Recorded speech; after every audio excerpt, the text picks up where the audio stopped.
देखिए, भारतीय सरकार लगातार कोशिश कर रही है कि भारत का जो साइबर इकोसिस्टम है उसको ज़्यादा सशक्त जी, किया जाए। और कोविड-19 के दरमियान तो हम लोगों ने देखा कि जी, बहुत ज़बरदस्त पैमाने पर न केवल साइबर सुरक्षा में सेंधों में इज़हार हुआ, वहाँ साथ ही जी, इज़ाफ़ा हुआ, बल्कि साथ ही साथ साइबर क्राइम्स की जो फ़िगर्स हैं वो कॉन्स्टेंटली बढ़ गई। तो लिहाज़ा बिल्कुल। 28 जून से चालू हुआ 2022 से चालू हुआ एक नया अध्याय। सरकार ने इम्प्लीमेंट किया भारत के आईटी डायरेक्शंस 2022। ये डायरेक्शंस लागू होते हैं 5 विभिन्न प्रकार की श्रेणियों के जो जी, लोग हैं। अगर आप सर्विस प्रोवाइडर हैं, इंटरमीडियरी हैं, डेटा सेंटर हैं या फिर आप बॉडी कॉर्पोरेट हैं या गवर्नमेंट इंस्टीट्यूशन हैं, तो अब कानून आप पर जी, बाध्य करता है कि अगर आपके सिस्टम में कोई भी साइबर सुरक्षा में सेंध लगती है और आपको पता लगता है, तो पता लगने के 6 घंटों के अंदर आपको उसकी मैंडेटरी स्वरूप से रिपोर्टिंग करनी पड़ेगी। रिपोर्टिंग भारत के जो नोडल एजेंसी और साइबर सुरक्षा है, कंप्यूटर इमरजेंसी जी, रिस्पांस टीम ऑफ इंडिया, वहां पर करनी होगी। अगर आप 6 घंटे में रिपोर्टिंग करने में चूक गए, तो कानून कहता है कि आपने एक दंडनीय अपराध घोषणा कर लिया होगा और वो दंडनीय अपराध धारा 70B6 के तहत उसमें 1 साल की सजा का प्रावधान है, जुर्माने का प्रावधान है। और ये अब सरकार लगातार इम्प्लीमेंट कर रही है। सिर्फ सरकार ने थोड़ा सा समय दिया है एमएसएमईज को या medium and small scale enterprises को कि वो थोड़े समय बाद इसका पालन कंप्लायंस कंप्लीट करें। लेकिन अगर आपको खबर मिलती है कि आपके सिस्टम में, आपके मोबाइल फ़ोन पे या आपके नेटवर्क पर कहीं सेंध लगी है और आपको पता लग जाता है, तो आपको उसे मैंडेटरी रिपोर्ट ज़रूर करना चाहिए। प्रॉब्लम है कानून ने 15 विभिन्न प्रकार के कैटेगराइज़ेशंस परिभाषित किए हैं, जिस प्रकार की घटनाओं को आपको रिपोर्ट करना अनिवार्य है। और उनमें शामिल है डेटा लीक और डेटा ब्रीच। किसी प्रकार का डेटा ब्रीच हो, किसी प्रकार का डेटा लीक हो, आपका मुलाजिम, आपका एम्प्लॉई आपका डेटा बाहर खरीद फरोख्त कर रहा है, शेयर कर रहा है, ट्रांसफर कर रहा है, ये तमाम सारे उदाहरण हैं कि जब आपको पता लगता है तो आप उसको रिपोर्ट करते हैं।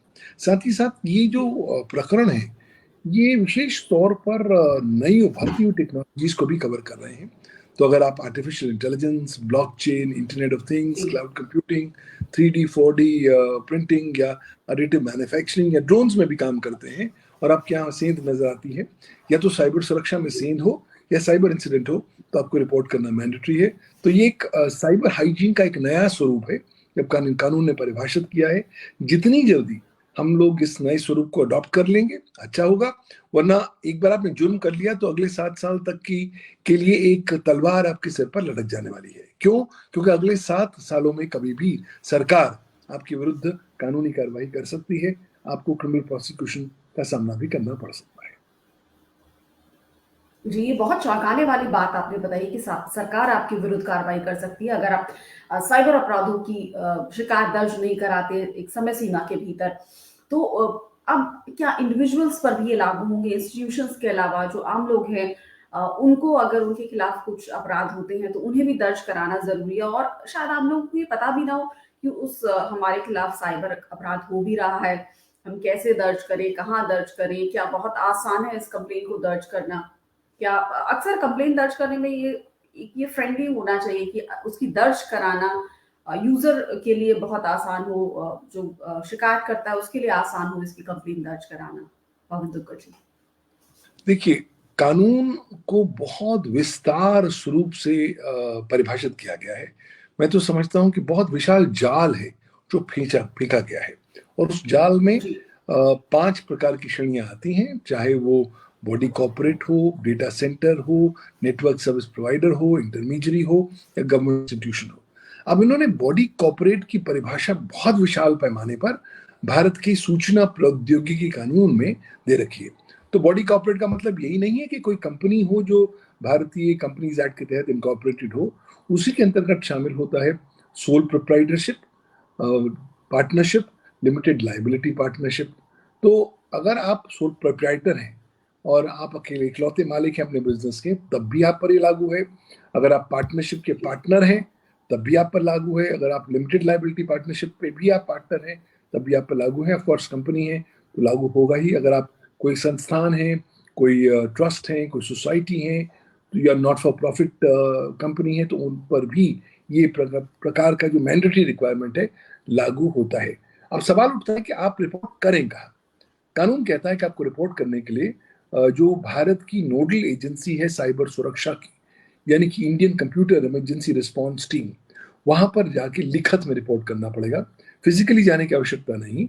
उनकी वेबसाइट पर आप जा सकते हैं, cert-in.org.in उनका ईमेल एड्रेस है, उनका वेब एड्रेस है। वहां पर जाइए और वहां पर एक पर्टिकुलर फॉर्म मिलता है, उसे डाउनलोड करिए, उसको भरिए, साथ में अपनी शिकायत की डिटेल्स दीजिए और जमा कराइए इलेक्ट्रॉनिकली। फिजिकली दाखिल करना चाहें तो उनके दफ्तरों में भी जाकर आप फिजिकली दाखिल कर सकते हैं। लेकिन एक बार आपने दाखिल कर दिया और आपको एक्नॉलेजमेंट मिल गई, जी। तब आप सुरक्षित हो गए, यानी कि आप पर कार्रवाई नहीं हो सकती। अब सवाल है कि आपको करना है कि 6 घंटों में, जब आपको पता लग जाए, 6 घंटों में आप इसको लिखित तौर पर इलेक्ट्रॉनिकली रिपोर्ट जरूर करें। अब हो सकता है कि कई बार आपको पता ही नहीं लगे कि आपके यहाँ साइबर सुरक्षा में सेंध लगी है या ऐसा इंसिडेंट है। तो उदाहरण के तौर पर अगर हम उदाहरण लें तो 1 जनवरी 2022 के यहाँ आपके यहाँ सिस्टम में एक सेंध लगी, आपको पता नहीं लगा। आपको पता लगता है 1 नवंबर 2022 को दोपहर के 3 बजे।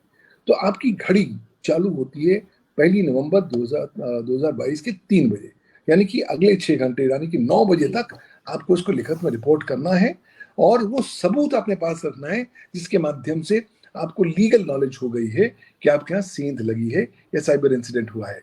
या तो मेल होगी, या कोई मैसेज होगा, या व्हाट्सएप मैसेज होगा, कोई ना कोई तो आपको बताएगा कि साहब हमारे सिस्टम में हुआ है। जब आपको पता लगे, कानून कहता है जहां से जागो वहीं से सवेरा समझो, उसी 6 घंटों में आप इसे रिपोर्ट करो। तो इलेक्ट्रॉनिक सबूत अपने पास रखने बहुत जरूरी है, क्योंकि कई बार लोग कहते हैं कि हम तो जुगाड़ करते हैं। साहब, भारत का इंडियन जुगाड़ स्कूल ऑफ मैनेजमेंट है और हम तो उसके संपूर्ण भक्त हैं, तो हम जुगाड़ के इधर करके इधर उधर हम लोग हो सकते हैं। लेकिन आपको बताना चाहूंगा कि भारतीय साइबर लॉ में जुगाड़ करना लगभग असंभव ही है। क्यों? क्योंकि जब आप इलेक्ट्रॉनिक जुगाड़ करते हैं तब कहीं ना कहीं आप इलेक्ट्रॉनिक रिकॉर्ड में हेर बदल करेंगे, मैनिपुलेशन करेंगे, वो इलेक्ट्रॉनिक फोर्जरी के दायरे में आता है, वो सेपरेट ऑफेंस बन जाता है। धारा 468 भारतीय दंड संहिता में, उसमें 7 साल की सजा का प्रावधान है और जुर्माने का प्रावधान है। तो जुगाड़ तो आप कर नहीं सकते। तो बेहतर है द मोमेंट आपको पता लगे जिस एविडेंस का, उस एविडेंस को आप प्रिजर्व करके रखें, 6 घंटों में रिपोर्ट करिए और उसके बाद निश्चिंत होकर चैन की सांस लीजिए। हो सकता है कुछ देर बाद सर्टिन आपसे ज्यादा जानकारी मांगे। अगर आपको ज्यादा जानकारी मिले या लॉग्स मिले तो आप सर्टिन के साथ शेयर करें, अपने आप को बचाएं। देखिए, अभी आप क्या है, आप आग के दरिया में कूद रहे हैं। हम आपको कह रहे हैं कि साहब आप आग के दरिया में कूद तो रहे हैं, एक अच्छा फायर सूट पहन लीजिए।